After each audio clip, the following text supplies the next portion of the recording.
thank you very much for your time. Good to see Pleasure. you. So we've seen injuries then at this year's prologue in Buenos Aires already. Yes. How dangerous is this event for competitors and spectators?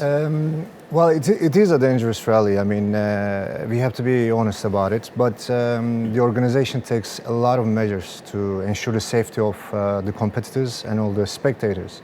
And you know what happened in the first stage of the rally? It's a tragedy. But again, I mean, you know, it's a big circus. 3,000 people are involved, and they are moving from one place to another every day.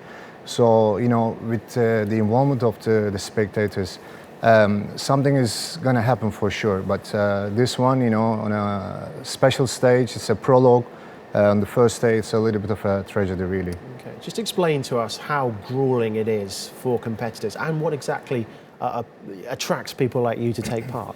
Well, I mean, the Dakar Rally is the Everest of motorsport. So anyone who's involved in this, you know, somewhere in their mind, they have this target to get to. And it's one of the longest extreme endurance events in the sports world. And you need to really prepare quite a lot, because the stress that the body takes and the mind takes, it's really overwhelming. I mean, it's the human's adventure with a machine against the elements. And you know, you start a day with -5 degrees and Celsius, and you go up to 45 degrees during the day, and the altitude difference. So it really takes you from one point to another point, and it's quite harsh. A lot of amateurs are there, you know, apart from the professional teams, and you know, everybody is trying to you know, get out of their comfort zones and to fulfill their dream. I think what makes the Dakar Rally what it is, it's the amateur human spirit that it involves and the survival that it brings. And how does the train, it moved, didn't it, in 2009 to South America over Yes, security concerns. How does that challenge compare with the original Dakar Rally in Africa? I think I raced in some rallies. I mean, I didn't race the Dakar Rally in Africa, but I did some other races in the same tracks. I love the African tracks.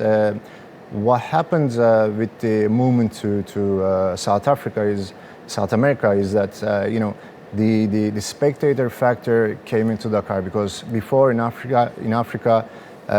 It was not like it is now, and now you see millions of people, you know, watching the rally, and the organization is trying to make the rally slower and more technical to improve the safety as well.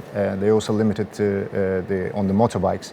The engine capacity is limited to 450 cc. Before it was 690, and back in the old days it was like up to 1000 cc's. These are very strong engines to be going that fast in, you know, all these terrain conditions. Okay, fascinating insight. Koray Ozkaplan, thank you very much for your time, and thank you for joining us here on TRT World.